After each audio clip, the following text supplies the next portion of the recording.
Oh, yeah, oh, yeah. They looking for a film that has big time count. What B-movie will be the ultimate champ? You might think they're crazy, might think they're diseased, but they watch all the shot to find the best of the beast. It's Stan, Jim, Jack, and Nick who watch till it's finished. But their love for these movies can be diminished. And maybe the film's plot has no rhyme or reason, but that's part of the jam. Oh, and Brad of the season. It's the low-budget film that it is most true. They find in the flick that's most boogaloo. Kung Fu, electric boogaloo. Boom, boom, electric boogaloo. Kung Fu, electric boogaloo. Boom, boom, electric boogaloo. Gentlemen, start your engines, because we gotta drive away from crazy people who have samurai swords and are everywhere, all over the place. I think it's not San Diego. It's near Beverly Hills. It's somewhere in the place, but whatever. It doesn't really matter at all. They don't know anything, so neither do we. And the worst intro ever. Well, I hadn't moved on to finish it, thanks, jackass. That's me, Jack Hall. I was gonna ask who was with me and was willing to fight for the Order of the Katana. What does a katana mean, Stan? Oh, that's a Japanese sword, is what that is. Actually, that's not a Japanese sword. It's a samurai sword. A Japanese sword is a different type of sword. So, anyways, who's willing to fight with me? Is that Jim? Jim, are you willing to fight for the Order of the Katana?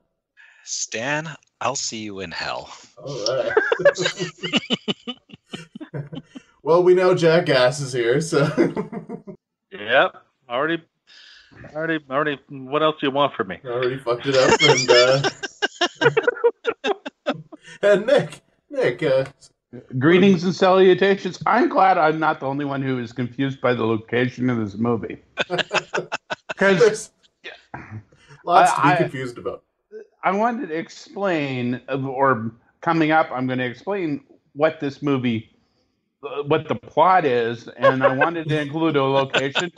Could not find one. Just Los Angeles. He was from San Francisco or San Diego. No, he was from San Francisco. That was Los Angeles.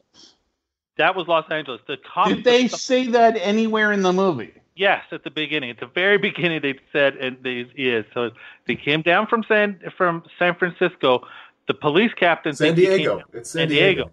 So the police captain thinks he came down from San Diego, but he came down from San Francisco and into LA. Well, what? You know what? If we're gonna argue up from San Diego, this will be a 40-hour record. I was about to say, I mean, regardless of anything, you go up from San Diego. Yes, and the best part is that later he was driving a car with Oregon plates. So nice. I just like that the one guy that the Robert Zadar character at one point was driving a samurai, so that was pretty cool. Oh, is that why he's called Samurai Cop? No. That's not. Robert Zadar is Yamashita. The Yamashita. Robert Zadar of Lithuanian descent is Yamashita. Yes. He is a samurai as well. But is he called a samurai because he rides a samurai then? Because no one actually. I wasn't convinced anyone in this movie was a samurai. Well, that was what was the most confusing part of this. But no. Because part of the movie, because Matt Hannon's character Joe Marshall was trained by the masters as a samurai. Of course, he has no actual samurai skill, and more to the point, he also has no actual skill as far as like martial arts or anything like that. But great hair. Great hair. Sometimes the scenes where it's a wig, yes. and then the hair's a little less for the reshoots after they had cut his hair, or he had cut his hair. 6 months later, and the director's like, "We got to reshoot this," and he's like, "Reshoots?" He's like, "Well, actually, we got half the film left to shoot." Like, shows up, and the director's like, "Well, why did you cut your hair?" He's like, "It's been 6 months." Like, and that lady's wig is special. Oh my god! Well, they're like, "Well, we'll just shoot you from a distance," and then it's nothing but close-ups in the wig, and it's coming off half the time. Like it's just one of those. The first time we see him with the ball cap on, and it's clearly the wig in that scene. I did not recognize it at all there until I'm like, "Oh, that's who it is," because he had that cap on. It's like a disguise. Kind of like glasses. You put them on, you can't recognize. Yeah. All right. So Nick, now explain to us about what the movie's about. Yeah, sure thing. Joe, aka Samurai Cop. That's his name. Samurai. Everyone just calls him Samurai. Is imported from San Diego to help fight the Katana Gang using his patent-pending technique of harassing criminally adjacent women. This is accurate. That's one of your best. Yeah. Right. That's the first time I think you've ever actually. Yeah, I would explain to you the rest of the plot of this movie, but I would not want to put more thought into this than the screenwriters did.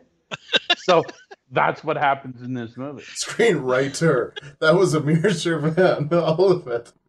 You can blame him for everything. This season is simply the B-Est, and literally this guy has like no other film. So like you can't really he barely qualifies, but then it's this epic film. Well, but he has like four or five other films. Yeah, but none of them are of nobody's ever. 4 or 5 other people have seen them combined. They're not. It's not like he's a famous B director in the same way that most of the other ones. But who cares? Because it gave us this, and we got to watch it. To be precise, he directed 29 other films. Yeah, and none of us have seen any of them. No. Even Nick hasn't seen more than 3 of these. I think most of them are. I had never heard of this guy before. Cinema Epoch owns the rights to release all of them, so the hope is that like they'll actually get released over a while, and we can see more of Amir Shervan's excellence. Is hope the correct word? Oh, honestly, after watching this movie, it is hope because there's the first one I opened has Cameron Mitchell. Yes, it's a lot of hope. Well, yeah, in that case, totally hope. This movie is freaking special because when you go back to Deadly Prey and you watch Deadly Prey, and I know we talked about it being completely incompetent, it is a fucking masterpiece of competence compared to this. Oh, I don't know about that. It looks like a film. Oh no! I am fairly confident this is that was a masterpiece compared to this. At least that film had 2 consecutive shots than Matt in the entire film. Oh, yeah. Everything was one shot. Everything is in the. They didn't have money for lights, so everything's shot during the day. It's just amazing. Oh, there's the reshoots being shot at Amir Shervan's office, and then just hacked in. So it's just you'll see random cutaways of just one character. And then it's just look, it's Frank, the partner. It's the Samurai Cop partner here in LA, Frank. The whole movie has these weird reaction shots where it's way too close on Frank and he's just nodding or grimacing or smiling. He doesn't have any lines in those shots. It's just it's pure reaction shots. Yeah. And then I'm thinking of the one scene where Fujiyama, the boss of the Katana Gang, he's come down and it's just because his man has been burned, and so he's going to send his samurai Yamashita, Robert Zadar, the Lithuanian samurai. He's going to send him to kill him, and Yamashita's girlfriend and and Okamura, his uncle, is over to the side. The color temperature is completely different on the shot. Yeah. They are completely by themselves. They are never ever established in the same room. I love that shot. But it's just like nodding, and then Yamashita makes a motion. It's just like, come with me, and she wanders out of the shot. But you never, like, it's so obvious that they're never actually in the same room. But the brilliant thing is that he had emotion, so at least there was a tie together. And it's just like, wow, so you did something right, but just not everything right. I freaking love say that. something right sounds a bit. That sounds a bit generous. Oh, of course it is. Of course it is. I mean, I love that film stock switch of like the totally, like, it's totally different film stock. It's like the lighting's different. It's got this yellow hue to it, like, so nothing's been color timed either. Like, nope. that's like, and it's in the middle of a scene. That's what I love, and that happens more than once. It's throughout the entire movie. I mean, and then the idea that you could shoot this movie, and I know exactly what it's like. You know, when you shoot the movie and you take long breaks to try to get more money to buy more film stock. You know, it's like, but sometimes it works, and in this case, it works on a B movie level for sure. But the storyline itself, like, if we try to go through that, there's a point. Okay, so Samurai is brought in from San Diego. And San Francisco. Why do you keep saying San Francisco? Because that's what it said at the beginning of the film. But because he says himself at the beginning of the film came in from San Francisco. The fact that the captain gets that wrong doesn't mean that he's wrong. He would know where he lives. No, but there's a point where he's arguing with the captain, and he's like, "Then send me back to San Diego." Like, it's possible they don't know. Yes, that's what I like. So we can argue about it all day. It could be from both. Look, I've been to both places. That guy's definitely from San Francisco. Let me tell you. Maybe the guy in the wig is from San Francisco, and the guy with their actual long hair is from San Diego. That is true. I think you got it. I think that's possible. Does the story make more sense if they're twins? So there's so much Worth asking. So much to unpack in this movie, because so you have the big chase where they establish the helicopter, and they're chasing the guy with the cocaine who is part of the Katana gang, and this chase is by itself extraordinarily long and extraordinarily bad. Anytime you get a chase where you have to speed up the film and it's quite obviously sped up, then, you know, man, those special effects are fantastic. It adds a real level of like Keystone Cops to it, where it's just like, whoa, we're going around the corner really fast, and whoa, and there's just so many great moments in it. It's just like, shoot him, and then like a second will go by and it'll be like, shoot him. I love how encouraging they were of each other in that chase, because Frank is yelling faster. Yes, you got to drive faster, and then Samurai Cop says, shoot him. I was like, they're just, it's like they're cheerleading each other. I don't know how it's helping in I mean, it's not like Frank's like, oh, so I'm leaning out the window and I've got my gun. You are right. I should give that a try. I'd like to know, like, when it came to writing the script, did Amir Sherman, do you think he just wrote like 5 or 10 lines down, and then it was just like, okay, so I'm gonna say shoot him. So, well, what do you want me to say next? The same thing. Just say it again. Because there's other moments in the script where it's just, or in the movie where you're going along and it's just like, so this is the line, and then afterwards it's just like the next guy will pretty much parrot the exact same line back at I think it's that they had like 6 camera setups for that chase, and the only line of dialogue was shoot him. So like every camera setup, they're like, what's my dialogue in this scene? That's how you just say shoot him. Yes.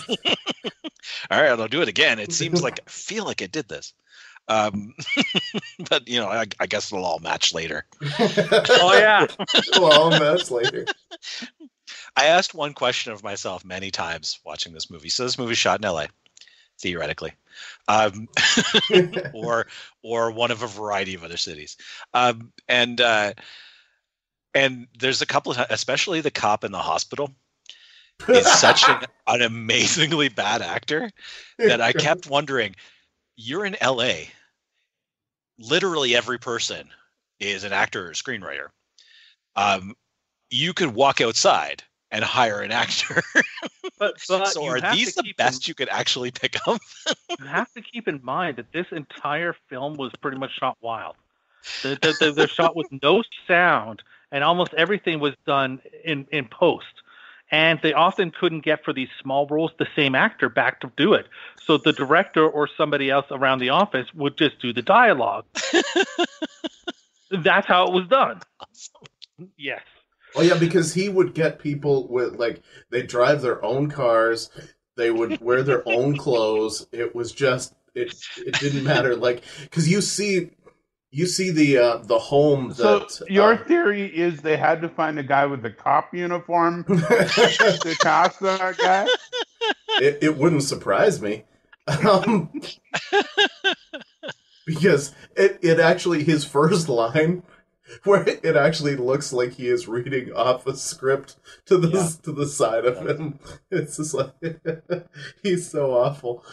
And I love that moment. That is one of my favorite moments too, where they go to the hospital, which looks kind of like a bad doctor's office with that kind of green grass stuff out front of the office, and there's a dentist's office beside it, and I'm like, is this a hospital? This is the weirdest looking hospital I've ever seen in my life. Hospitals have a dentist's office. What are you talking about?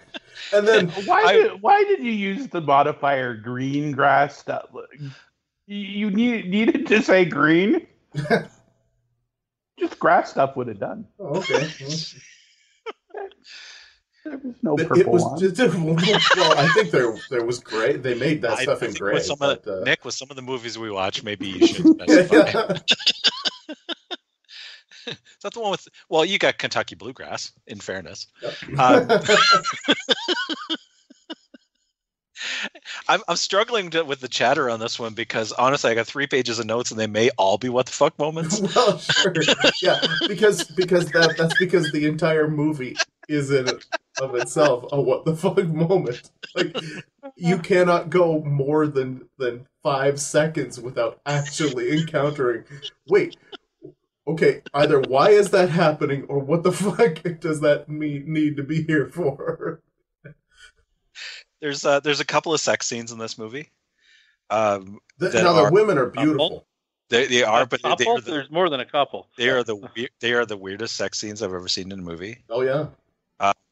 There's a real. I mean, Samurai Cop has one just like a dozen minutes into the movie, with one of the other police officers. Right after that, the car chase, where there's the police officer who's in the helicopter about, I don't know, 5,000 feet up, and she says, something, and he goes, "Yeah, I'll meet you at your place later," and he points at her and shoots his gun with his finger.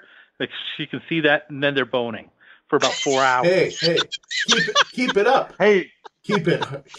Keep it warm. Yeah, keep it warm. Yeah, keep it up and keep it warm. Yeah. And then what's the dude's name? It's Robert Z'Dar, who's like, what was the movie he was known for? Is it Cobra? Maniac Cop. So he has a sex scene that with a beautiful, beautiful woman, but I wrote down it's so awkward. It's like watching your parents fuck. Okay, so that woman, her name is Cameron. She's best known for being on Star Trek: The Next Generation. She was an ensign in 43 episodes, but uncredited. That is awesome. And she was nervous about doing that scene, so she drank. She was given by the director. I can't remember his name. What's his name again? Shamir or whatever. Amir Shaban. Yeah. He just gave her an entire bottle of wine. She drank it so she wouldn't be nervous for the scene. Did anyone else wonder why the guy took the covers when he got up out of bed after that scene? all the covers off the bed. He's not a man that I needed to see a sex scene of. I'll be totally honest. I could have done without that. It's so fantastic though, because like they're just like just out of nowhere. We cut to this no scene. James Spader. He's no James Spader. I've seen James Spader's six pack, and you are no James Spader. Out of nowhere, we cut to this scene, and it's just like, oh yeah, you see the naked girl, and then they're clutching, and they're like sort of kind of half-ass like trying to eat each other. I think with Yes, it's like he's trying to eat her face. Yeah, and then the phone rings, and it's just like, hey boss. And then, oh, well, okay. Some things can't wait. I gotta go do a job for the boss. Oh my god. Yeah, this is just an amazing film. And then it is amazing. I think amazing is the best way to put it. We have to mention when he meets when Samurai meets his future girlfriend. When he goes when he and his partner Washington go to the restaurant that she owns, she's sitting there next to the Japanese gang, Fujiyama. That's a great name for a great actor too. I might add, he was woo. But he gives her something, and through that entire scene where they're just threatening them, like, yeah, you motherfuckers, and like, the shit that you peddle to your children, and the drugs and the little kids. And there's this great scene that I'm like, Cameron Mitchell could have delivered that better, but yeah, but that's okay. It was a good monologue though. Yeah. That was one of the best scenes for because the Joe's scenes where the close-ups were shot, and later in the Yes. director's office with the wig on, and just so fantastic, just so fantastic. But like that scene, and you get Samurai, and he's all over it, but he's just like, hey, what's a nice all-American girl like you doing with a geek like this? And then at the end they talk to the waiter, the weirdest waiter in the history of cinema. Oh my God! that was a I was weird hoping scene. somebody wouldn't bring him up until WTF, because you cannot. Level of offensive in 2019 that this character is beyond belief. I will happily let you describe him in the WTFs if you would like. But again, the whole If we're movie. going to describe everything in the WTF, we'll be here for a year. yeah, we could be. This may be the first time that I'm hoping you cover some of mine before you get to me. Oh my! I'm just trying to kind of patchwork quilt over the story so that we can get to the WTFs. Wait! There was a story. Well, yeah, because I missed that entirely. Because he has to eventually fight them, and of course, it just so happens that the girl that he becomes interested in is entangled with Fujiyama. So of course that has to, right? Yep. She and her mother, who shows up in one scene for some reason. Right near the end. Restaurant that he apparently helps them out with because they can't make a living from it or something. Well, no, because her dad killed himself. Oh yeah. So anyway, she goes to church, and then and Joe follows her to church, and then they fuck. I think that's basically. At what house? I'm not sure. Yeah.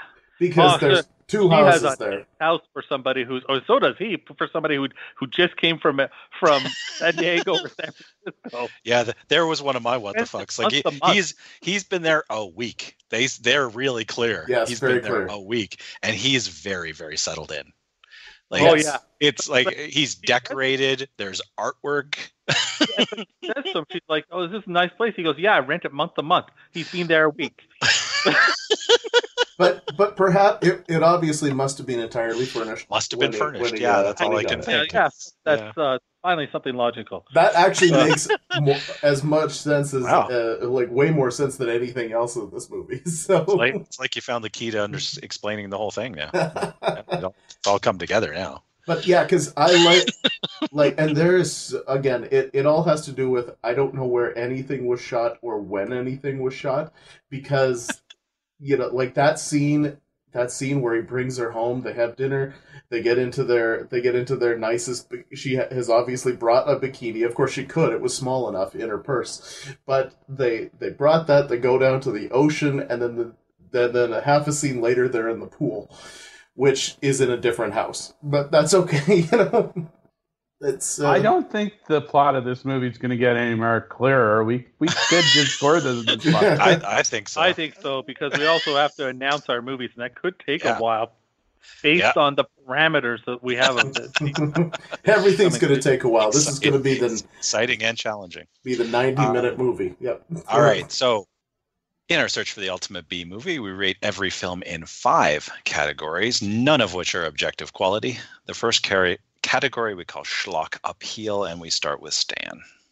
Well, I think it's getting close to Halloween because Schlocktober's right around the corner, and this one is a schlock fest of to the nth degree. When you talk about general incompetence, you talk about the idea of, like, obviously Shervan wanted desperately to make this movie because he kept going at it no matter what, and those people were in it. Like, this is it's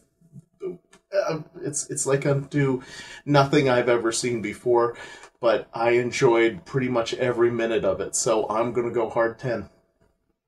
Nice. Oh, yeah, the schlock appeal is high with this one. I mean, the poster actually depicting no actors from the actual movie. Yeah.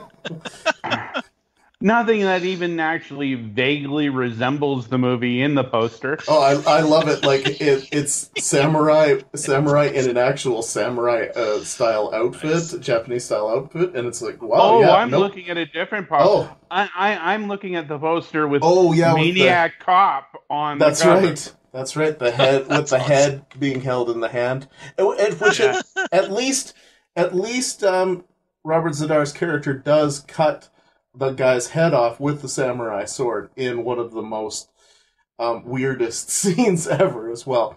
And is that my God! You can't bring up that scene and not have me talk about it. yeah. Okay. Oh, please. Well, then please talk about it then. Well, just the idea that they capture this guy. He's all burnt up, so he's in the hospital. So they leave this police officer with him, and they say, don't let anybody who isn't a cop or a nurse. So Robert Z'Dar and his henchwoman character Cameron, they show up dressed as nurses and doctors, and he basically goes, "Who are you?" And he goes, "Doctor," and they let him in. Well, Robert Z'Dar was wearing in the white lab coat. Robert Z'Dar she was pushing him in that bin. He even though he was wearing the white lab coat, he never actually was out. You're right. He was acting like a patient, but wearing a white. Anyways, so anyways, now they cut the head off. Now using a samurai sword and a sawing motion was sort of an odd choice on cutting the guy's head off. They cut the guy's head off, and then they cut back to the first time you meet the Joe and his partner, and getting reamed out by the police officer who's pissed at them for letting the head get cut off. I'm like, they did their job. They caught him. They put the guy in the bed. They left the police officer with him. From there, that's not their fault. But they're getting reamed out like it's their fault, and he's like, and the police officer captain is just reaming them, and then they kiss him on the forehead or something like that. I don't even know what the hell happened. This thing's unbelievable. But it left him with a big smile on his face after he yelled at him. Yeah. Oh my God. Where were we? Nick? We're still on schlock appeal. Let's save the WTF for the appropriate area. Oh my God. Okay. out. The movie's called Samurai Cop, which is actually pretty schlocky. Everything about this movie is schlock. I'm going to deduct one for incompetence, but that's marginal. Well, not the incompetence, but just the fact that I'm using it as a deduction is. So 9. Yeah, 9. Let's get to WTS. Hurry up there. And, 9. 10 for me. More heart than budget. Damn it, we still have one more. Well, okay. I mean, again, for me, like I say, Shervan would go and build up enough money so that he could do reshoots. He did fucking reshoots at his office. He did his damnedest. This movie didn't get released until like 10 plus years afterwards. Found a distributor that was actually that literally found it. He was shooting a movie. There was a whole bunch of negatives kicking around. One of them was Samurai Cop. He picked it up, wound up watching it, went through like Alamo Drafthouse, watched it, realized that there was an audience for it, and released it. So to me, everybody in this fucking movie is trying their damnedest. Most of them aren't actors. This is going out there in guerrilla at its peak for me. So I'm going 10. Yeah, somebody really, really wanted people to see this. Thank God they did. Yes. Thank God bless Yeah. him. God bless him. Yeah.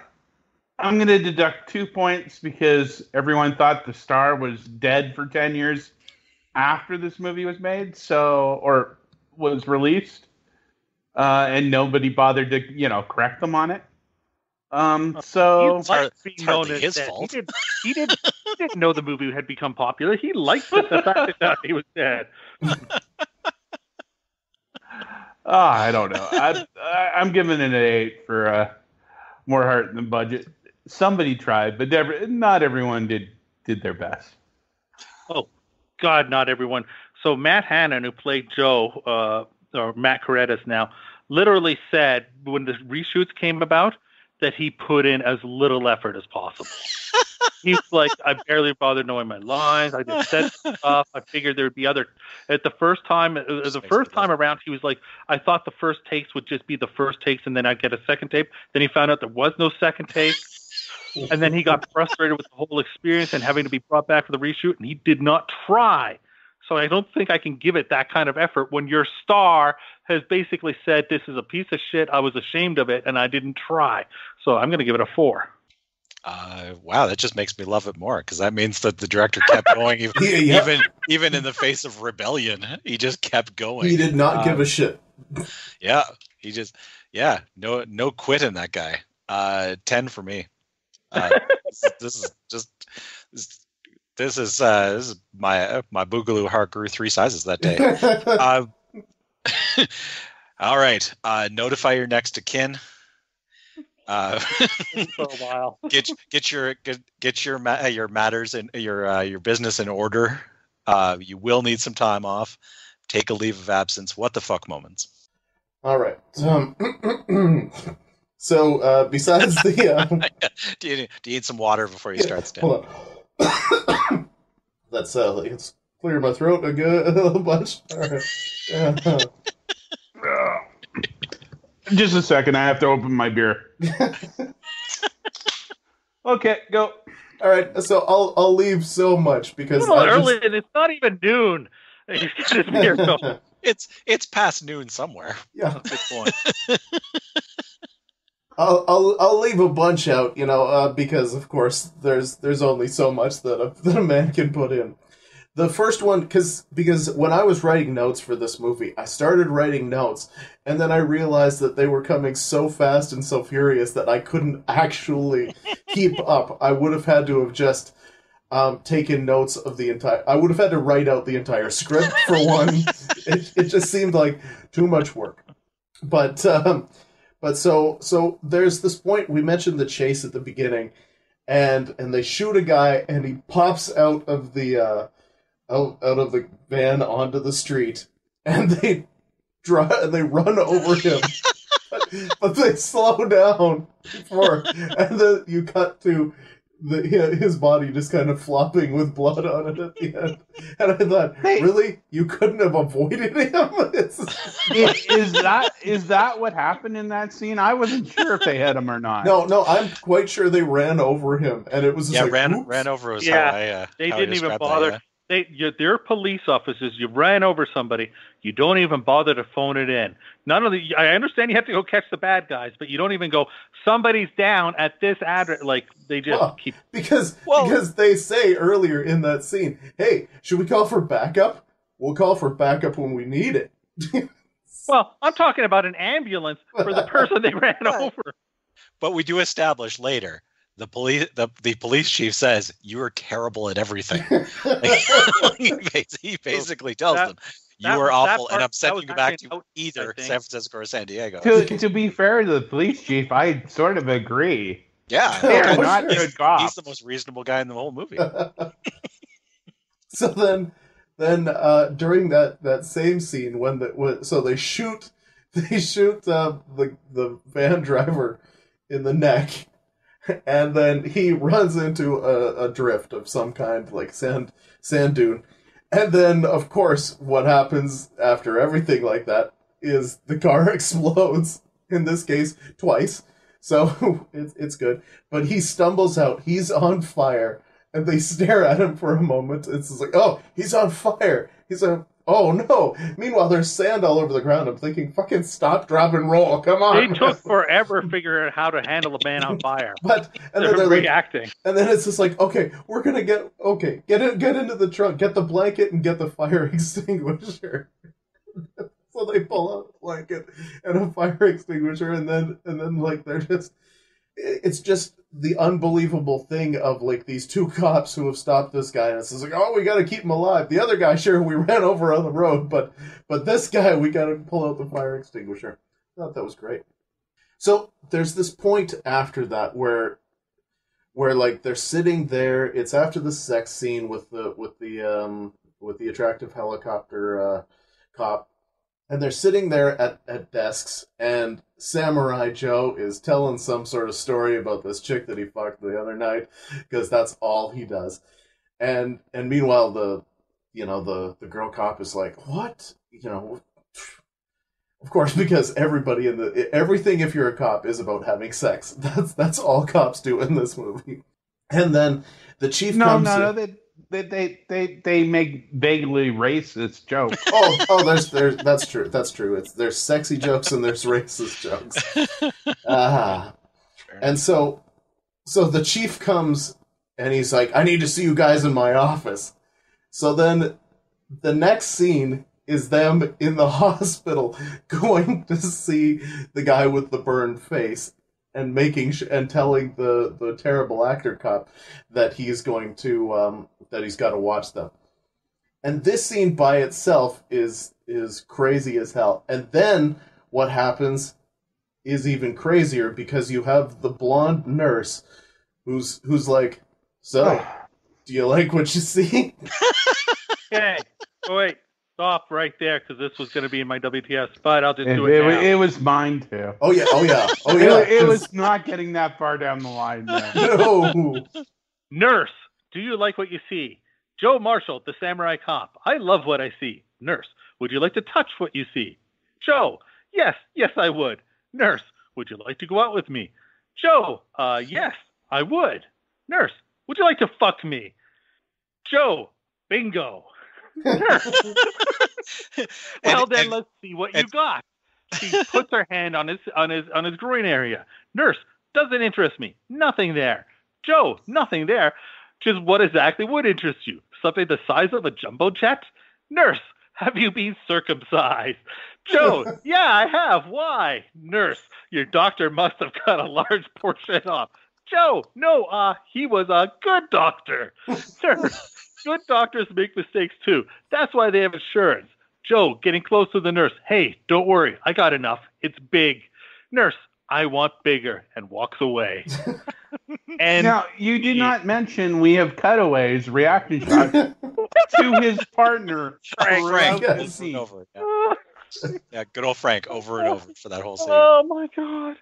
Oh, That so that right there, that scene, of course, that is one of the primo what the fucks of I would say of all time in this, because it had no right whatsoever to be in this movie. Like, there's no point for it. It didn't progress anything along, and it was completely out of nowhere. What nurse at work talks like that to somebody? Oh my god, yeah. And Other people in the room. yeah, that's brilliant stuff. So they finish up at the hospital, and then that's when they go to the chief's office. So somehow they took a detour from having to go see the chief to the hospital to back to the chief's office, and that's where he winds up reaming them out for the guy getting his head cut off, which happened, of course, sometime after they got there. So, I mean, like, timelines on this movie, wonderfully shifting things. Let's see now. So then we have the restaurant. Everything shot at the restaurant is magical, because so when they get done with the restaurant, they go out to get in their car, and Yamashita brings a whole bunch of guys and just sends a whole bunch of guys out after him. It's amazing. That scene is so killer, because like he's like, okay, one guy go, okay, two guys go, three guys. Okay, but hold on the fourth guy. We don't want to overwhelm them or anything. I gotta hold back from my reinforcements. Yeah, and then spending more time on this, and I think there's so much more WTF in this than you're even getting to. It's amazing. Well, okay. I mean, we can pass by it, because they all the bad guys wind up dead. Needless to say. Because Yamashita shoots them all with an Uzi. Like he kills all of his guys because they got captured. All right, let's just get into it now. So this is after he confronts them at the restaurant, where Yamashita is sitting there with this boss character, this Japanese Yakuza boss character, establishing that he's his right hand man. Then he attacks these cops, who they all run towards him, and when they don't beat him up, he shoots them. Then he goes away. Then the next scene is the cops and the police or the police captain talking about how they don't have enough evidence. You don't have more evidence. The police officers watching a man in a machine gun shoot the man beside them while deciding not to shoot you, even though he's in distance to shoot you with a machine gun. This is amazing. This is amazing. Doing this show has really put me off of my trust in law enforcement, I'll be honest. Because I'm concerned about the cutoff for evidence that is required in these worlds. The bar is set too high for what is acceptable evidence. If police officers watching a man shoot other men in front of them does not count as a crime. I don't think you got it yet, Joe. Yeah, there's not enough there. And then so that scene leads to this great moment where Joe goes back to introduce himself and try to hook up a date with the restaurant owner. And then so that goes fine, but then he goes to a completely different place. It's obviously not the restaurant, it looks like a nightclub. And that's where he's attacked by three guys who talk about wanting to break his legs. And of course, he makes relatively short work of them. Not only that, but he actually says to them, "You're here to kill me?" And one of them says, "No, we're here just to break your legs." Yes. And then, because all this leads down to the timing of the movie and the way they edited it. Because so he does that, he gets out, and then later on, there's another scene where the bad guys are like, "Oh, okay, so we can't kill them because they know it was us. So let's get some guys in from New York to kill them." No, it would be too much. Let's get them to come in and break his legs. And meanwhile, this scene has already happened, and I'm like, whoa. But then, of course, it leads to another scene where a whole bunch of other guys, who I assume are the New Yorkers, and Joe is in the fucking some film office, looking over something for some reason, and that's when these guys all attack him. But they're not trying to break his legs; they're trying to shoot him. But keep in mind that they showed up to break his legs.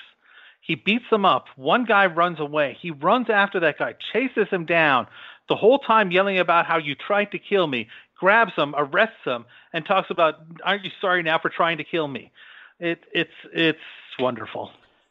So then they go to Akamura's house, and Akamura is the uncle, and he's about to get his own sex on with this lovely lady who wants some Japanese pearls, but he needs some quid pro quo for those Japanese pearls, and so they're gonna start having sex. So there they are at the screen door, looking in on this, and he's like, "Should we let him finish?"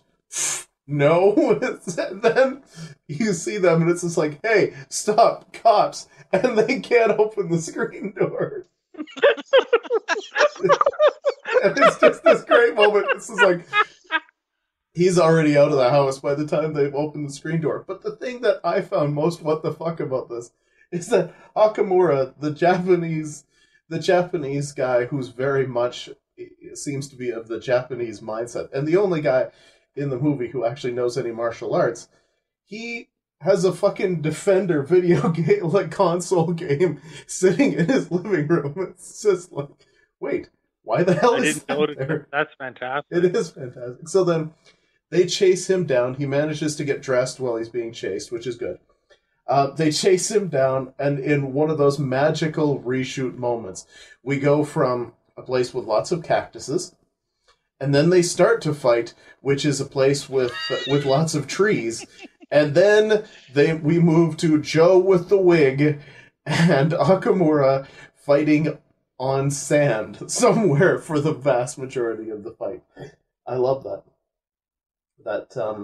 Like it's just... and then that scene concludes with, "Watch his arm, I might have broken it." I think you did. And then he takes that broken arm and reaches for a gun and gets shot. And it's just like, yep, that's pretty much... that's business as usual for this movie. And then there's of course the all the stuff like when I this is where I lost making notes, because it was kind of like, oh my god, I just can't keep going making notes. It's all too crazy. So at this point I'm going to give up and I'm going to call it a 10. Yeah, you didn't cover half of it. No, god no. Fuck no. The only way you can cover it is to watch the 96 minutes and spend 4 hours breaking down the 96 minutes. You would need to, exactly. You need to be able to watch a portion of the movie, talk about it as you're watching it, pause, continue to talk about that scene, yes, and then press play when you're finished. So it could take who knows how long. I decided at the 3 minute and 21 second mark exactly that I needed to play the game Count the Asians in this film. For a movie named Samurai Cop, where they're fighting a Yakuza gang, you'd expect them to break 10. They do not.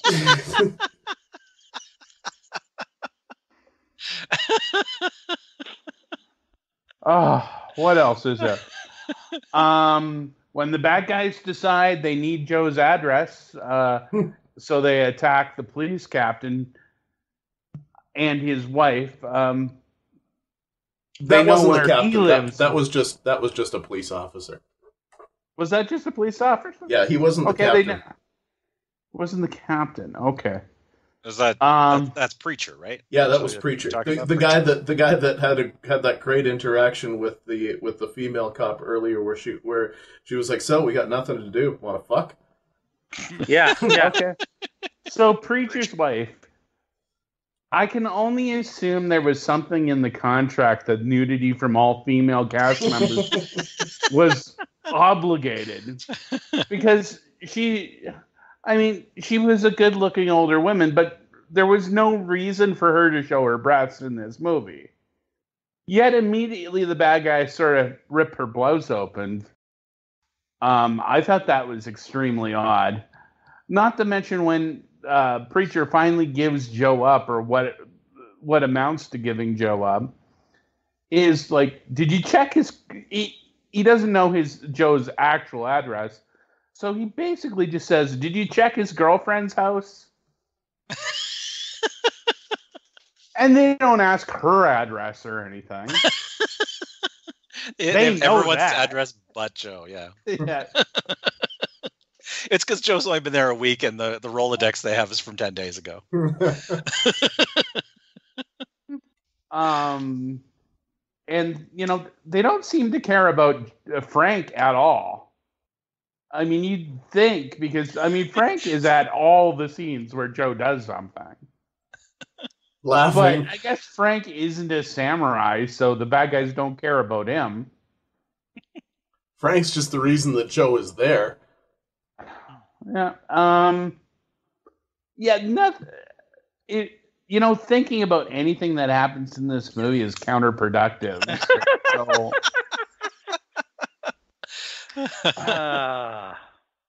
I'm going to give this a 9, and just let you guys have a field day with the rest of this. Oh yeah.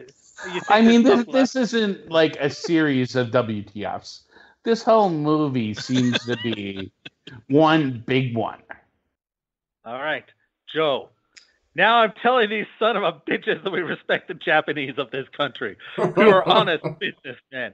And yeah, this is a land of opportunity for legitimate business, not for death merchants who distribute drugs to our children through schools and on the streets. Now I'm telling these motherfuckers that if they continue killing our children to make precious millions that they deposit in their secret Swiss bank accounts, counselor, before your last suit even hits the court's clerk's desk, I'll have these stinking bodies in garbage bags and ship them back to Japan for fertilizer. Got it. This is fantastic. Like, you can't even... This is a movie where Joe actually has a line that says, I have a neighbor next door. He actually has that. Yeah, oh God. The fucking chicken, man. I have a neighbor next door. The dialogue in this movie is beyond belief. We talk about actual WTFs, though, because like one of those things that is just because it is. The Mark Hamill there, young actor, eating nothing but chicken to stay lean on the set. I saw an awful lot of him when he got out of that pool and that. We talk about nut huggers before. We talk about the banana hammock. I don't think that I've ever seen on a male in a movie a pair of that wasn't like a joke, like as a serious thing that he would just wear a smaller set of underwear or swim trunks than he had on. That thing, I mean, you could floss your teeth with that. It was unbelievable and highly uncomfortable, to tell you the truth. Jeez. Let's go to the. There's just so many. Let's go to the scene where they're in the big shootout. Frank and Joe are in the big shootout with all the like near the end, and there's this one guy who's one of the bad guys. And he's a heavy set fellow. What I'm saying is he's fat, really fat, and he's hiding behind a tree that is way skinnier than he is. His belly and his ass down behind this tree where he's hiding behind for cover. Now he runs between this tree to another tree, just as slow as you possibly. I mean, this is as fast as he can move, but as slow as any other human being could move. As he's just this big dude, runs, shoots, runs to another tiny tree, shoots, runs to another tiny tree, shoots, runs to another one, steps out to look, and the camera pulls back, and there's Frank about 4 feet from him. Meaning that Frank A wasn't able to shoot him at 5 feet when he was running between trees. Plus, he was missing Frank, who's not hiding behind anything, and he's 5 feet away from him all the times that he's shooting. It's gotta be one of the craziest, greatest scenes I've ever seen. The WTF is super strong with this movie. I am going 9. All right. Amazingly, there are still some left for me. Oh, amazingly. I'm gonna hit it. I think I'm gonna hit one, and then the rest is kind of go under a. So, Stan mentioned the love bit with the restaurant owner lady. I never learned any of their names. he knows that she goes to this church. He goes and hangs out at the church, like to pick her up after, and he doesn't go in. Dude, didn't you see me? I was there preaching.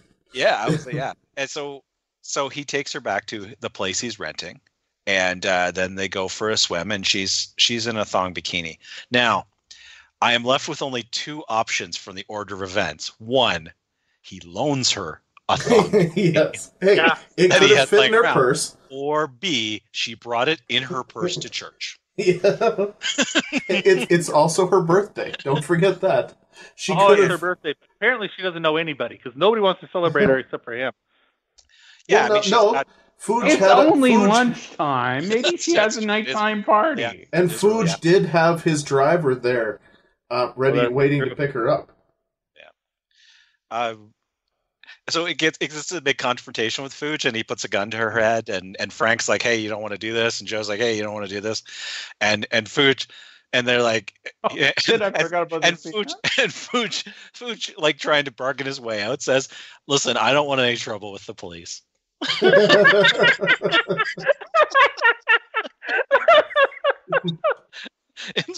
It's just brilliant. Like he's like, listen, I think things have gotten out of hand.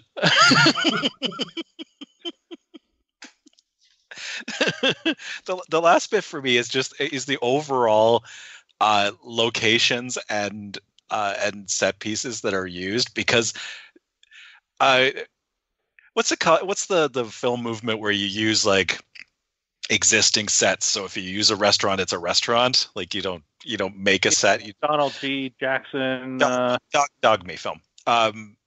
And this is like the opposite of that, where they seem to be going out of their way to pick something that doesn't look like the set they're trying to make.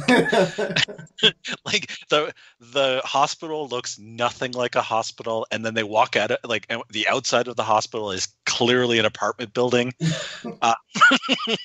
But at one point they are in a hospital, like, so it's crazy weird. Like they're doing a chase in a hospital, but all the parts that they're shooting in are not a hospital.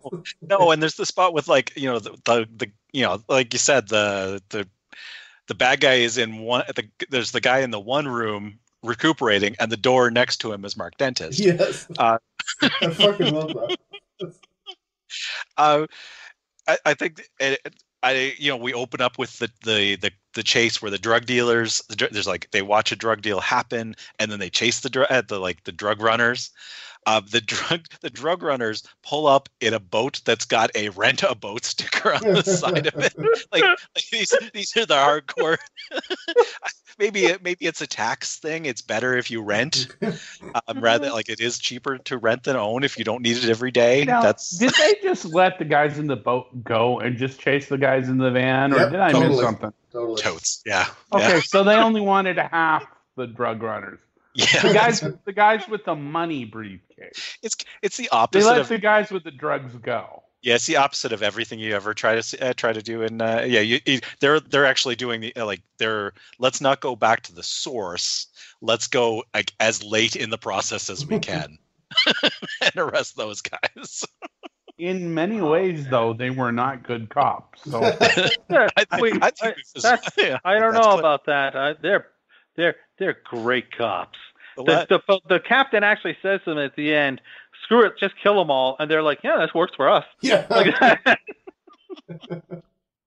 The last bit of the sets is we talked about Preacher, the other cop who gets roughed up and everything. The Preacher in his living room has an entire wall of kung fu medals and magazine covers, like he is the biggest kung fu superstar, with absolutely no connection to anything of that character. Oh god. Well, there's see, I thought that's why he was the captain. I thought those were police commendations and stuff. They were not. No, they were. It was like Kung Fu magazine and like Kung Fu competition awards. And, now I saw this movie. Who in this movie would have owned that house? Wait a second. All this movie? Anybody else? Anybody else? Excellent. Yeah. I think it's an excellent question, and I honestly I couldn't answer who they. There's no good like martial artists in this film. It could be an Akamura. That guy knows martial arts. Right. Oh, okay. Yeah, there's like a cover of Black Belt magazine. There's a sword on the wall. Like it's very clearly not Preacher's house. But that's like the super what the fuck for me is that like they don't even make an attempt to have things match. There's one point where I think it might be Joe's place, and it has like one of those Arabic like wall hangings on the wall, and I'm like, yeah, that's not Joe's. That's probably the director then. Yeah, that was kind of Iranian, wasn't he? Yeah, that sounds right. That was my guess, is that it was his house. But 10 for me, and now I think we could race through the last two categories. Because I think we've now discussed every minute of the film. So if you've got any more memorable moments, Stan. Hardly. I'll be like one of the great lines for me is like, oh man, the captain is gonna burn your ass charcoal black. Well, I am black. I'm already black. Good talk, Frank. So much offhand racism in this movie as well.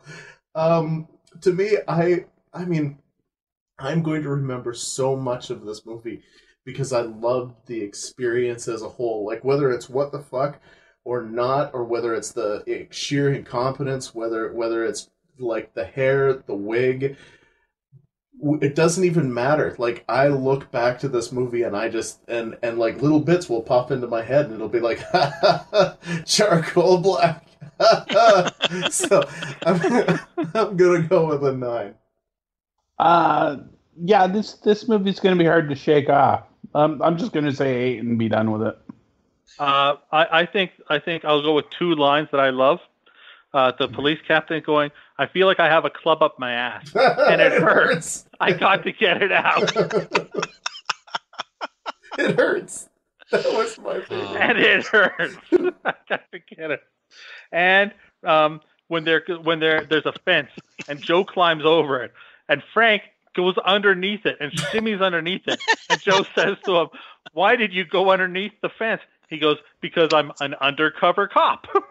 That was a great line. I'm going to give it a 7. Oh, damn, that was a good line. Because I'm an undercover cop. Man, he must have saved that one. I'm an undercover cop. Oh, the Order of the Katana. I think that's actually the line that's gonna stick with me. Is what does katana mean? Oh, it means Japanese. It means Japanese sword. Japanese sword. Yeah. Give it an 8 for me as well. Crazy concept is our last category. Well, I'm not sure that like if you were attempting to pitch this. So we got a gang of like, I think they're kind of a Yakuza style gang. They're not all Japanese, so don't worry about it. But they're dealing drugs. We think they could be doing something else, but drugs are involved. So what they have to do is they have to bring in a cop who's a white cop he's a samurai. He's being trained by the masters in Japan. No, he doesn't use a sword or anything like that. But so then afterwards, so we got to import him from San Diego, because that's where he was, or maybe San Francisco, I don't know. And so then they're going to proceed to kill everybody along their path, except for the ones that the bad guys kill, because they kill their own. And then something's going to happen, and some more stuff's going to happen. There's going to be action, and then it's going to turn out good. I don't know how you would successfully get that by anybody. This movie truly did take that. They made it all on their own, and then they got. It was only afterwards when people realized how insane it was that it became something. So I'm gonna go 10 on this. Nickaroony? Oh yes. Just wandered off there. Yes. Sorry, you started watching Samurai Cop. That's what I want to do.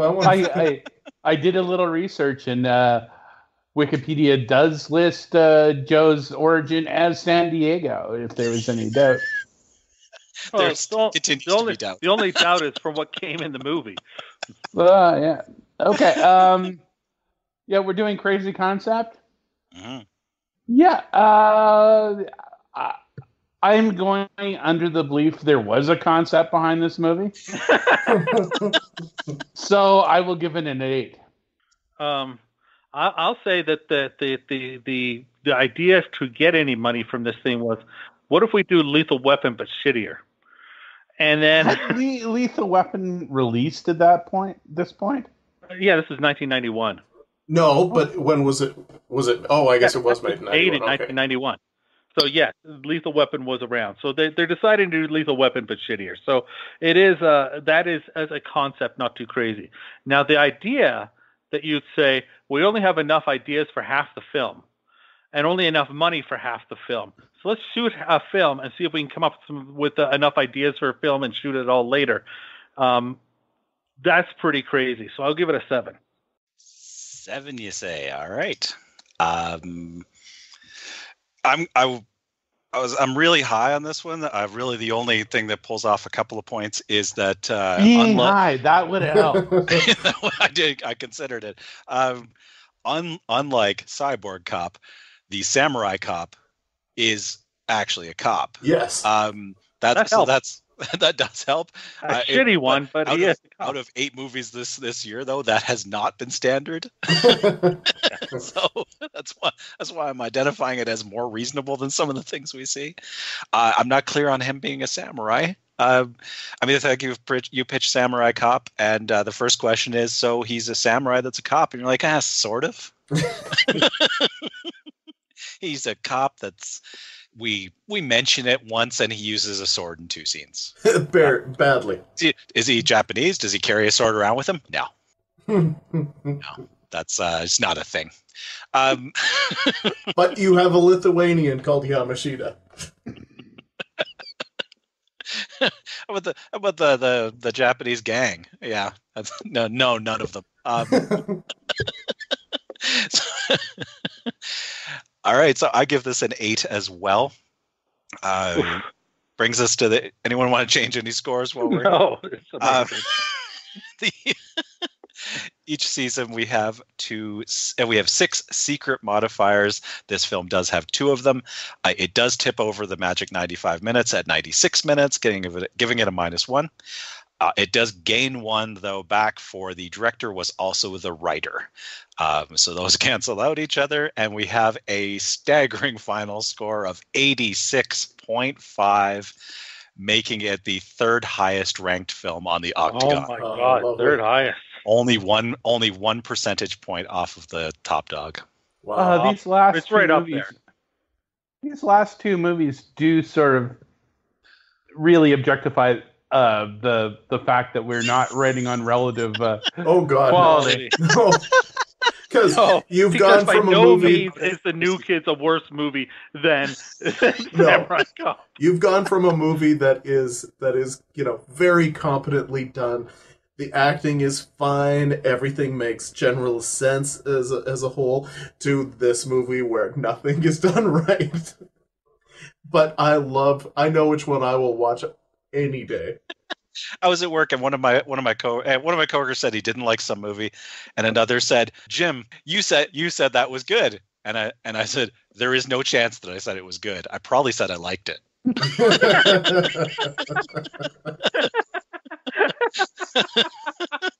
Oh, true. Those are radically different things. Okay. Oh my God, we finally finished Samurai Cop. Yay! I love you, Samurai Cop. All right. Now we'll just be excited to try to get the sequel in, because I don't know what that's going to be like. I'm just going to watch it. I decided to myself I was going to hold off until this, and it doesn't have the same writer-director, but I'm going to watch it. Yeah, I watched it at 3 a.m. last night. just as I finished Samurai Cop, it's like, the sequel can't be as great as that. I started it and couldn't finish. Is it on Riveting. It is is on Tubi. Tubi. Oh, nice. All right. Well, yeah. So this is essentially wrapped up season 8, Simply the B-Est. Yeah. And yes, we did manage to end strong. It's important to end strong, and we have done that. So before we get into choosing our movies for season 9, Jim, let's do some business. All right. You can find us on Instagram at Kung Fu Electric Boogaloo and use that as the hashtag as well when you're talking about B movies you love. And our podcast sponsors, WeTalkPodcasts.com, and you can find them on Facebook and on Twitter as well. Keep you up to date on everything. And we're just about to tell you what's coming up for season 9. Hopefully some of them will be on Tubi, because this was on Tubi, and Samurai Cop 2 is on Tubi, and lots of cool films are on Tubi. Tubi, yeah. Okay, well, I guess I'm under a lot of pressure for this now. Yeah. Pull out the Jimmerator. Pull out the Jimmerator and let's find cranking out up where the we're going. Jimmerator. Wait. Should somebody explain the concept before we get into it? It is. Jim, my it is concept. your concept, please. Okay, the Jimmerator is ready to go, Okay. and it's ready to Jimmerate. And the concept is, what did I even call this thing? You show me yours, and I'll show you. And I'll show you mine. Yeah, I got it right this time. Well, yeah, just the second half, because I want it to be like a So I'll show you, and I'll show you mine was the what we're calling the season, so it's a little easier to. It's not 4. It takes 4 hours just to say. Yeah, exactly. So long, yeah. And there's and no both Jack and I screwed it up last time. Yeah, so none of us are going to get that right more than twice. So, and I'll show you mine is the name. So the concept of the season is that as we watch movies in our day-to-day life, we do this recreationally as well as professionally, that we've watched insanely weird films. So true. But we have all had occasions where we have said, man, I kind of wish I had saved this for the show. I've had, and this came from a moment where I watched a movie on Tubi. I thought it was amazing and thought, I want to know what the guys think. So the concept of this season is each of us brings a movie that we enjoyed, or that we think maybe we just loved it, maybe we want to talk about it, maybe we think it's going to rank high. It doesn't have to be all of those. It could be one of those, etc. But something we want to share, with the caveat that the other 3 people have not seen it, which is the most challenging part of this. Yes. So normally we kind of give a little pitch, like it's a movie about this and it's Samurai Cop. We're going to say the name. If anyone has seen it, spout that out, and we go to the next movie. I do think we should give the year if we have it, because sometimes the titles could be, Yeah, there may be overlap with titles. You may have to starring so and so might help, or whatever's going to something just to give people a little bit of it's that. All right, I feel under a lot of pressure. So how's everyone feeling? This could take a while. That's all I can say. I am ready to be Jiminated. So. All right, I'm hitting Jimmerate. It is 3. Jack, you start. Oh my God, you got to be kidding me! So this is interesting, because part of my strategy was what I would throw out there, depending on what you guys did, because this does have strategy behind it. It's a bit of a game. All right, I'm so glad to just say the title worked there, man. Yeah. I'm glad I worked that out before. Yeah. Okay, so I'll go with The Tripper, 2006. Don't know it. I don't think Never I know. heard of it. Nope. Wow. Nobody's heard of The Tripper. Already. That's awesome.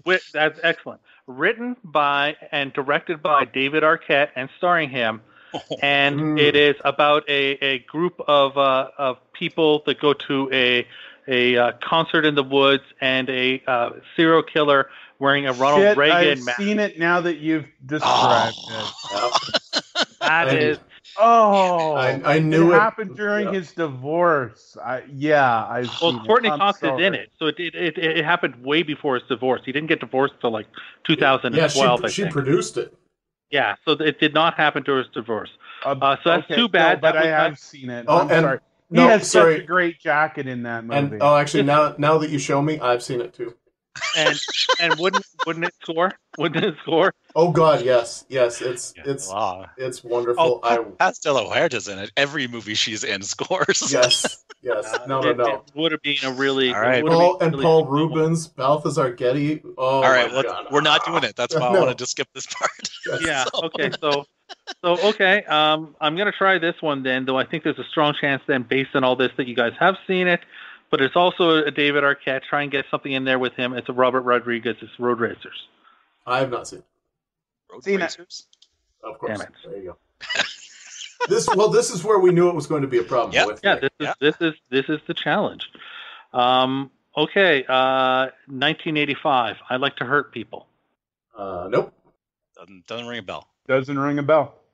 Okay, it is in the 70s. They decided to shoot a film that was they took a real wrestling territory in Detroit.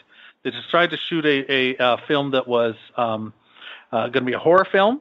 They didn't get finished. Donald D. Jackson picks up the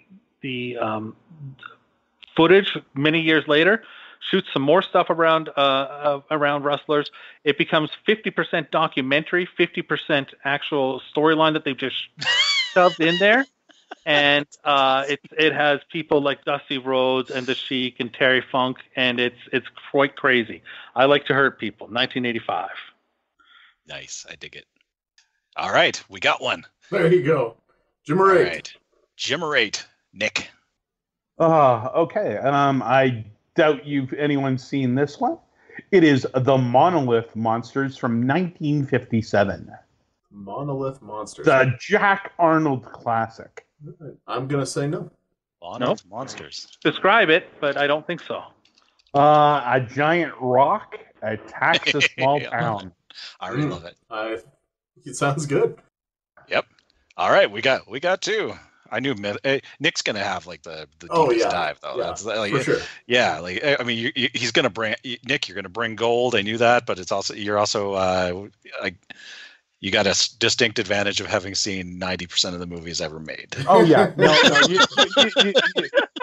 You guys were talking that you had lists of like 8 or 10 movies ready to go just in case. 17. I got 3. Yeah. For a reason, we've got that. Yeah. All right. Hitting Jimmer 8. I'm all right. We're 2. I'm excited. I'm next. Oh, damn. I'm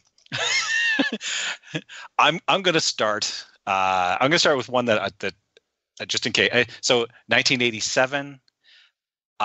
It is Chester Novell Turner, Tales from the Quad Dead Zone.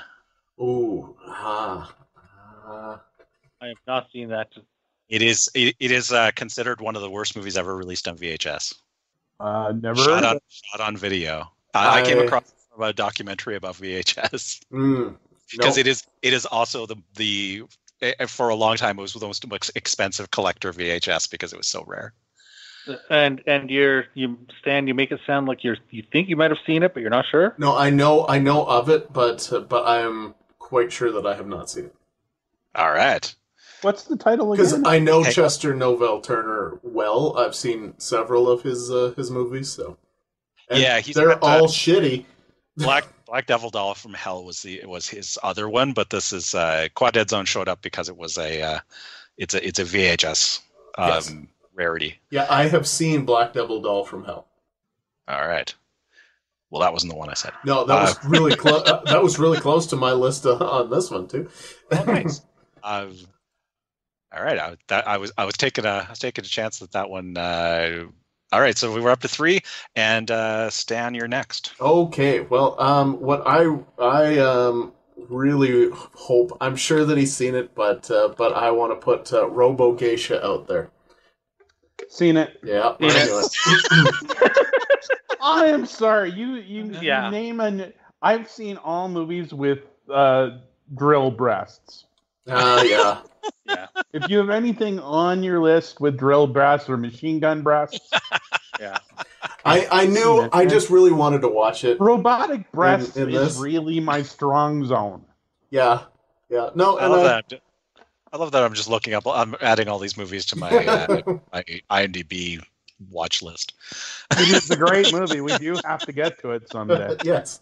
That's exactly right. Okay. All right. Keep Then it rolling. I will move to 1975, and I will try for Ilsa, She-Wolf of the SS. Of course, Seen I've it. seen that. Yeah. Oh, okay. Yeah. Seen the freaking trilogy. You can take it off the list. All right. Good stuff. Good stuff. I didn't know it was the trilogy, but yeah. Actually, there's 4 films, but That's All as right. close to a trilogy as we need. Okay. Yeah. Okay. Let's see now. Moving on. How about Black Shampoo? Nope. seen it. Damn it. See, this is why I'm apparently going to need all 82 of my movies. Because, Keep it rolling, Stan. That's why I said don't even do a pitch. Like, yep. need the time. Oh crap! What's next? Getting thrown off here, guys. But okay, I'm gonna might as well throw out another one. Galaxy of Terror. I'd really like to watch it again. You're not even trying at this point. Okay. I just really want to watch these movies, and I'm just like, Oh my goodness. Nick, have you seen Star Wars? all right, The Thing with Two Heads. Yeah, seen it. And the sequel, or semi-sequel. Is the thing with 3 heads? Just out of curiosity.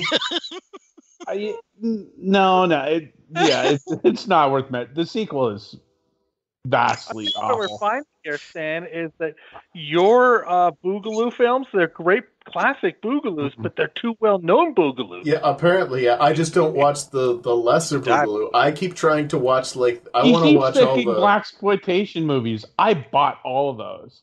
You might as well try Trick Trick Baby, and Yeah. that's a great movie. Keep going. Keep rolling, Stan. Skidoo. I want to say I've seen it, but no, I have not. I've never no. heard of that one. I thought I might be safe with Skidoo. It's pretty rare to see. So, What is it? oh man, it's this one I'm gonna have to go to Wikipedia because trying to explain it is not easy to do. The only way to confirm that we haven't seen it, since none of you thought you had seen The Tripper. Yeah. So it's directed by Otto Preminger. It's got Jackie Gleason, Carol Channing in it. It's about it's a satirizing late 1960s counterculture lifestyle and its creature comforts and LSD. It's got like Frankie Avalon and Frank Gorshin and Groucho Marx and I have not seen it, and Cesar I cannot wait. Romero. Like Sounds awesome. it is bug shit crazy. All right. We're in business. Okay. All right. We got 4. Time to go back to the generator. God, how am I going to choose another one? Fuck. Ooh, okay, that's well. Hopefully. I mean, if the generator turns you up next, it's going to be pretty rough. Yeah. I can lend you And some okay, I have hit the generator, and up next is Stan. Fuck you, generator. I wish I wish I was joking. No. Okay. So I am going to go with the incredibly strange creatures who stopped living and became mixed up zombies. Nope. I've seen the trailer. That doesn't count. We And I don't think you need to tell us what it's about because the title does that. You'd think so. Give me the title again. I make the incredibly strange creatures who stopped living and became mixed up zombies. Oh yes, it's like a classic, right? Yeah. What year is it from? 1964. It's a monster movie that is also a musical. We are getting a lot of films that are much older than we typically have in the past. That's interesting. Well, because that's one of the safer places that you can actually go, I guess. Really, like ultimately, because it's either brand new, I think is somewhat safe, or old, because everything in the middle Nick has seen. If it was released within his lifetime, Yeah. you're kind of Or before. Yeah, so what? I went through like a 15-year period where I saw a movie every day. yeah. Apparently, plus you watched the Often same not limiting movie. yourself to one. Yeah. All right. Okay. Time to hit the generate. Generate. 4 is me. All right. The Sand, 2015. Seen it. I have not. Among the Shadows, 2019, starring Lindsay Lohan. I have not seen it. I've not seen it. I have not Although seen it's Lindsay Lohan, so I want to see it. Perfection. it. See, I knew it. If you went new, then you could probably be okay. He just hasn't gotten there yet. Is that the one where she's a stripper? Nope. Vampire? Vampire. Yeah. Oh, no. There's vampires and werewolves. Is that the one with James Dean in it? Nope. No. James Dean. James Dean's been dead for 50 years. No, It's the a porn porn star actor. James Dean. Oh. No, that's no. This is brand new. This is like It's like came out this is like within the past year. Yeah. yeah. This is an Underworld ripoff, basically. I've heard of it, but I have not seen it. Is it an Underworld ripoff, or is it like a Twilight ripoff? It's like Twilight meets West Wing. That's kind of the best pitch I can give you. Wow. Private investigator must unravel the murder of her uncle while keeping the secret that she is a descendant from a line of werewolves. Okay. So the investigator's a werewolf. Lindsay Lohan may or may not be a vampire. Both the character and Lindsay Lohan, now that I think about it. All right, I nailed it. I will say that The Sand is the movie that inspired this topic because I wanted to talk about it on the show. All right, we're down to 2 to go. Unfortunately, The Sand is on Tubi. That's why I've seen it. It is, yeah. It is, yeah. But it's awesome, though, isn't it? Well, yeah, it is. Plus, you're scrolling by and you're a horny pervert like me. And you see that picture. You're not going to watch that movie. Fair enough. Next is Nick. Yes, I am digging into the Shaw Brothers archive for this one. Super Inframan. Seen it. Really? Yeah, I watch a lot of Shaw Brothers, dude. Oh, awesome. Right. That means I can pick Dirty Mary, Crazy Larry. Seen it. Awesome. Make Oh. Nick actually go to the well. Fucker. True. Make me go to the well 100 times. Again, these are pretty. Nick Yeah. came in cocky. Oh, Do you need me to loan you one, Nick?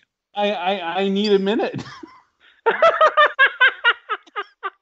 How about Oily Maniac? These are well known, especially Daisy or Dirty Crazy Mary, and yeah.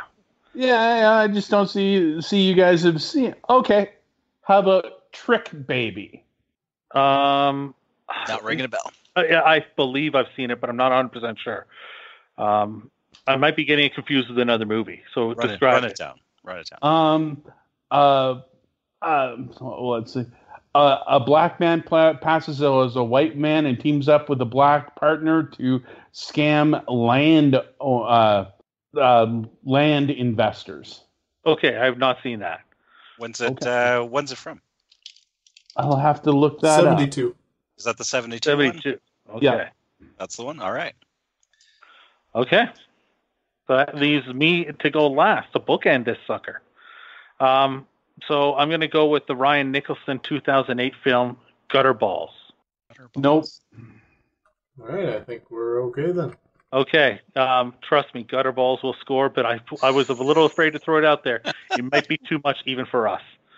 I want to throw to you guys. I'm just going to say to you, in case you want to throw out any of the movies I have put out there, Gutter Balls, or I Like to Hear People, my other list, in case you want to replace any of them in a unanimous decision because you haven't seen it. Okay, I have Seduce Me, Pamela Principle 2, The Bogus Witch Project, Repossessed, The Bear Wench Project, Lap Dance. I'm bugged when you're making this list that I pitched the parody season and no one wanted it. And now it's like all of it. Well, that's because that's all he watches. Lap Dancing, Humanoids from the Deep, Troma's War, Terra Firma, Ice Cream the Remix, also known as Hot Blood Sunday, The Red Sin Tower, Dead Hooker in a Trunk, Cherry Falls, and The Stoned Age. Anything grab you guys? No, I'm ready to close this up. Yeah, at this point. I don't even know what the hell we're doing anymore. I've forgotten that we were actually recording an episode. I thought we just gave yours to the Jack and List movies. Yeah. Okay. Oh my god. So next episode will be season 9, and that is If You Show Me Yours. And what is that first movie? I've totally forgotten now that we're. It'll be called "And I'll Show You Mine," and the first season will be first film will be "I Like to Hurt People." I like to hurt people. All right. I think "Show Me Yours" is a better title. To me, it just sounds dirtier. Show me yours. Yeah. Show me yours. All right. Okay. I'm with either one. Well, and hey, we're watching a wrestling movie, so they'll show us theirs too, right? But oh, good God, I've totally lost everything. We did Samurai Cop, and so we're all stupider now. Excellent. So please, I hope nobody else has anything left to say. For Nick, for Jack, and for Jim, I am your host, 8th Dan Stanadu, and thank you so much for listening to this enormously long episode of the Kung Fu Electric Boogaloo! Are you Fujiyama? Yes, I am. Who are you? I'm a cop.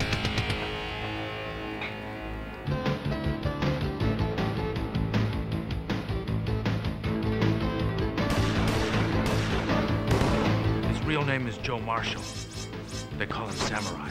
He speaks fluent Japanese. He got his martial arts training from the masters in Japan. Was brought over here from the police force in San Diego to fight us.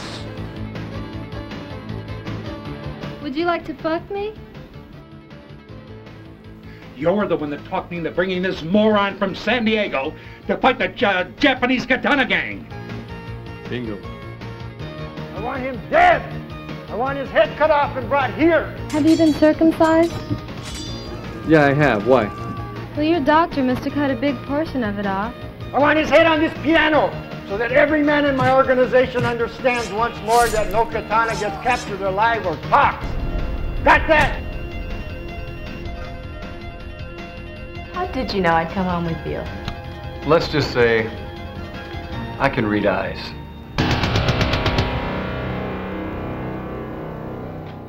I feel like somebody stuck a big club up my ass.